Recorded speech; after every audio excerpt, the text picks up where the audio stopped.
Okay, Brijendra, your opening remarks. Which way do you think this is headed?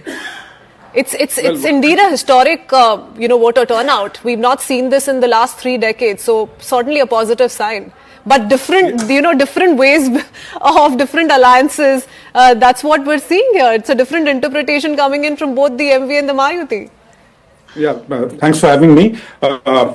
First up, congratulations to the voters of Maharashtra for having turned out in record numbers, maximum for the last 30 years.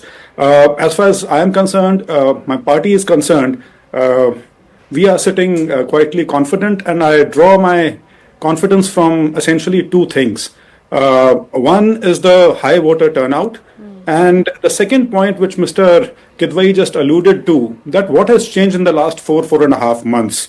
In fact, the increase in voter percentage over the Lok Sabha elections would further suggest that our position is perhaps getting even more solidified than what it was in the Lok Sabha elections, because it's the same set of players. It's the same 6 parties and 2 big alliances which are in contest here. And I don't think much would have changed in the last 4.5 months, because the issues which were in focus are not the ones which have been addressed or which could be sorted out in 4.5-5 months. Just a couple of schemes to kind of lure people into voting for the ruling dispensation would not have addressed at all, whether it's the farmer distress, whether it's the cotton and soybean farmers, their issues, whether it was the shifting of businesses, big businesses, especially outside of Maharashtra to Gujarat primarily, or the urban distress otherwise, which is there. Unemployment data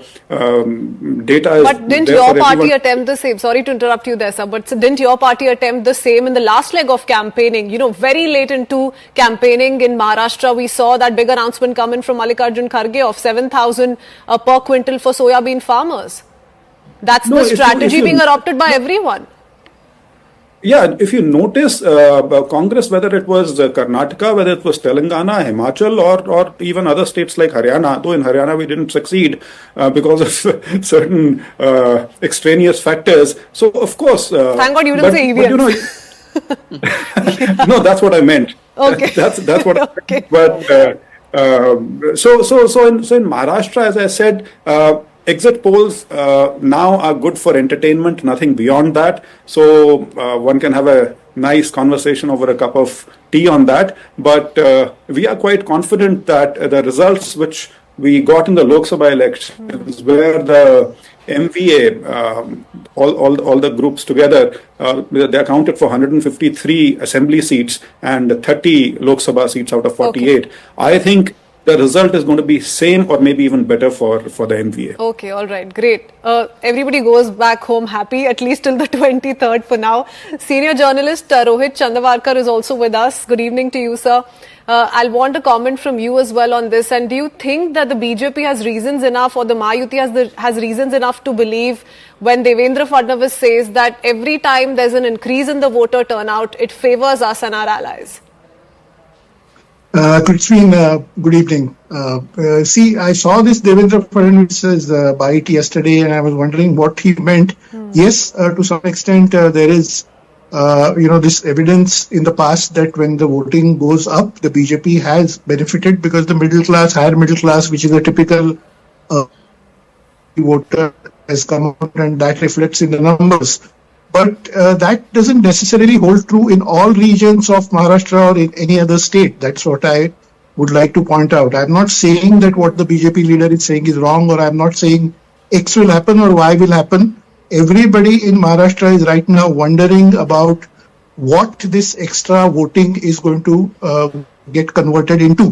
Who will benefit out of this? Because Mahavikas Aghadi leaders are claiming that it is the angry farmers who have come out in large numbers, and that's why the voting has increased. And the BJP side is saying that it is the women voters who have benefited out of the direct benefit transfer Ladki Bahin scheme. They have come out in large numbers. They are our voters. So both sides are claiming whatever. Just to give you a national perspective, traditionally we have believed that voting going beyond a certain limit or more voting, additional voting, usually results in anti-incumbency, is what the traditional thinking was. But if you look at West Bengal assembly polls, if you look at Gujarat assembly polls in the last few years, you will realize that the voting percentage is almost above 70%, and yet the incumbent government got elected again. Mamata Banerjee got elected again in West Bengal, and in Bengal and in Gujarat, BJP has been getting elected again and again, and there is large amount of voting there, additional voting happening there. So not what about necessarily states that, like Madhya Pradesh, where we've seen a BJP Yes. return, or Haryana, for Yes. instance? Haryana, I believe there was a little bit of a dip in the voter turnout, Yes.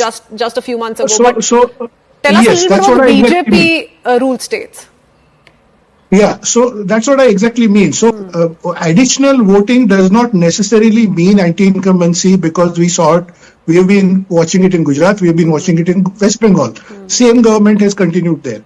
In Haryana, drop in voting, yet the current government, which is BJP, continued. So drop in government also doesn't mean any certain thing. I think there'll have to be a study on, who is the additional voter, whether it is the women who are perhaps happy with the government's schemes, or whether it is the farmers who are a bit angry over the government's policies.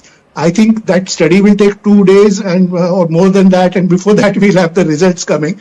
So I don't know, but this is very unpredictable that in a place like Kolhapur, which is the sugar belt of Maharashtra, you have seen very high voting. Yes. More than 80% voting in Kagal and in one or two other places, which is unprecedented. Usually we have seen more voting in the tribal belt of Gadchiroli or in Marathwada, where the farm distress is there or tribals are there. They depend on government schemes, they depend on politicians, so they come out in large numbers. But this time we saw a rich belt, sugar belt of Kolhapur, where the voting has increased. So who are these voters voting for? Obviously we don't know that. And on Saturday we'll have all these answers, Kritzvi. Oh yes.